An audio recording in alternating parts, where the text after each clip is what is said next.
This ain't a I'm better than you post, none of that. I mean, I think we all foolishly used to celebrate July 4th, but the truth of the matter is there was a lot of melanated people and enslaved people that were not free on July 4th, 1776, until Juneteenth of 1865, which actually took them 89 years before we, or melanated people, were free.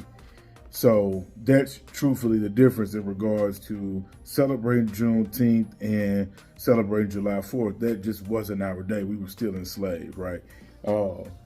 I still see the text. I'm not trying to say I'm better than anybody. I just think it's just really very important for the knowledge part of it, and just to expand your mind and just think about some stuff. Check it out. So I'm just going to give everybody a breakdown because I know a lot of people may not really completely understand the difference between Juneteenth and July 4th. So Juneteenth, it commemorates the emancipation of enslaved African Americans in the United States. I know commemorates may be a big word, but it just means to give respect or recall something. And it highlights the day that General Gordon Granger proclaimed the end of slavery, celebrated with community events, parades, gatherings that emphasized African American culture and history, celebrates the freedom and achievements of Black people, highlighting the ongoing struggle for equality and inclusion, right?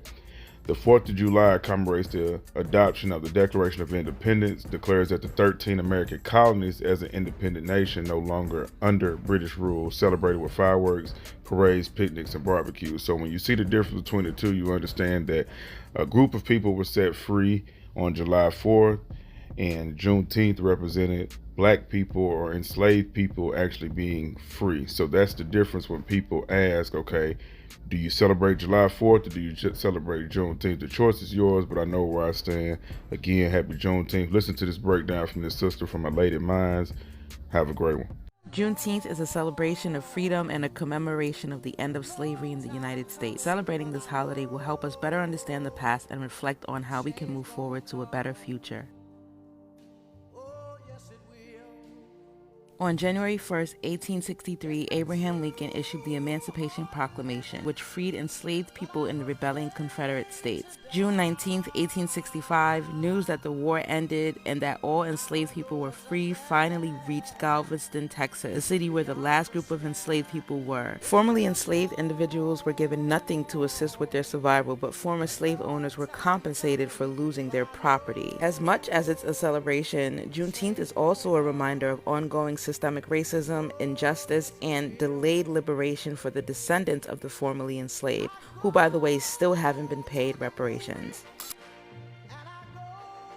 Here's how you can celebrate Juneteenth. Organize or attend Juneteenth marches, parades, festivals, and cookouts. Educate yourself and your loved ones on racial justice, slavery, and the after effects. Donate to Afro-ran organizations. Take the day off because your ancestors worked hard enough for free. Enjoy Afro movies and shows. No matter what you do, make sure that you are supporting Afro-owned brands and businesses. You can also choose to honor your ancestors that had to endure slavery by sharing cultural stories with your family, asking your elders about your family's past, pouring out libations, and lighting a candle while saying a few words to your ancestor.